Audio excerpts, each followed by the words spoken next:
Hi, welcome back to class. Today we're going to be talking about testing. As a review of functions, they are a block of reusable code with a name. We can call a function to run it and pass arguments to a function so the function can do its job. We define a function in Python using def to give a name to a block of code, and we can return a value from a function, then print that value or store it into a variable.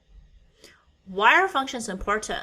Well, they let us reuse code without having to copy and paste the same code over and over again wherever we need it. We also talked about the return statement and what to do with the return value. We can print the return value. We can also store it into a variable and print out the variable value or use that variable wherever we need it. We talked about print versus return, and they are not the same. Return gives back or returns a value to the caller of the function, while print shows the output to the user by printing it out. We also talked about none, which is how Python represents no value. None gets returned if a function does not have a return statement. So today we're going to talk about testing. And testing is very, very, very important in programming and computer science.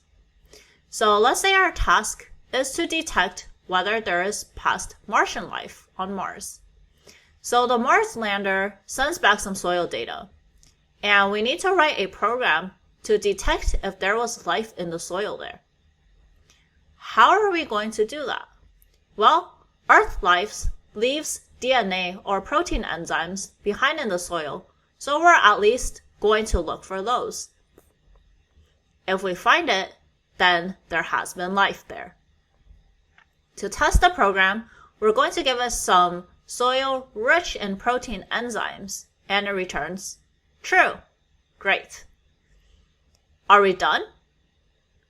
Not quite. What about soil with just a few enzymes? Okay, so we're going to test again. We're going to analyze soil with just a small quantity of protein enzymes, and after some fiddling around with it, it returns true. Are we done now?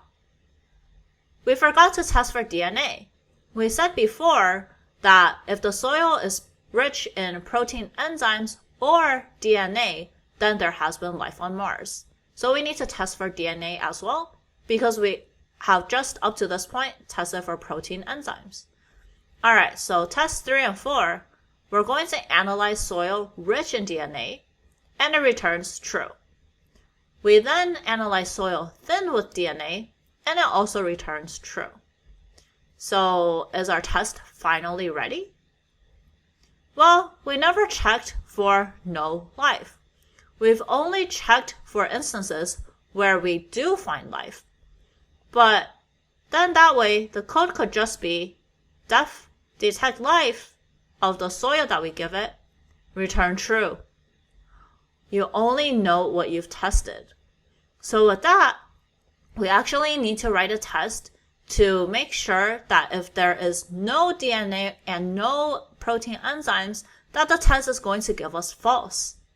So the last test we're going to do is check if the program returns false for soil with neither enzymes nor DNA.